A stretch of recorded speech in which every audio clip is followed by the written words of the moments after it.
So this morning I had the honor of giving my daughter away to this young man, which is a tradition that I guess goes way back. And I wanted to just make a couple of comments from the father's perspective on that tradition. I started thinking a few weeks ago, where did that tradition come from?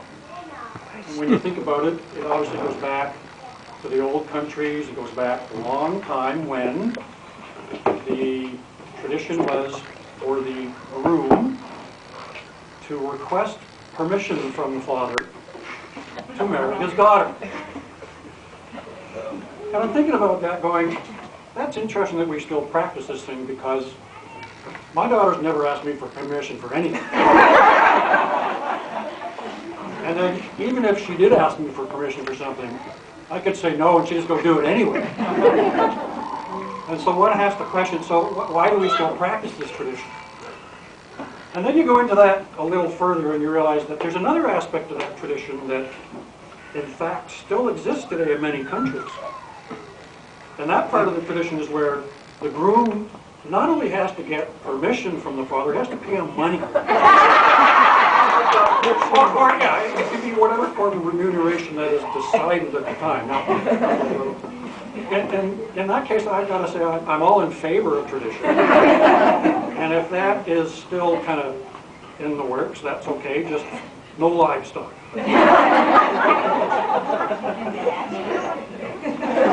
Oh, go for it. No. But in terms of whether that tradition should survive in this day and age, absolutely. I have watched over the years many fathers give away their daughters, and you always kind of think about that, and as the time approaches you try to anticipate what that feels like, but you absolutely cannot. When you come down that pathway or that aisle or whatever it is, you're anticipating that thing, and there's so many emotions going through you, but it is an absolutely glorious moment.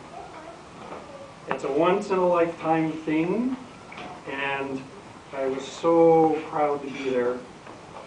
But you get up to the end and you just go, oh my God, this is my little girl. This is my little Kimmy Kim. Father never gets past that. And then you look at her in this dress and you go, geez, she's so beautiful. That's my little girl. How did this happen? How did we get to this? And you start to get emotional. You start to get sad. You start to get frightened. And then you say, my God, I'm giving away my little girl. And then you realize, no, she'll always be my little girl. She'll always be my Kimmy Kim. And in fact, I'm not giving her away. I'm acquiring a son, my second son, who we're also very proud of, and we also acknowledge we're acquiring a whole family, and having met them all, we're delighted to be part of this family. It's wonderful, and we just hope we get to see you more than once in the next 10, 20 years. So I hope you'll come and visit, and we hope we come down and visit you guys. So congratulations, you guys.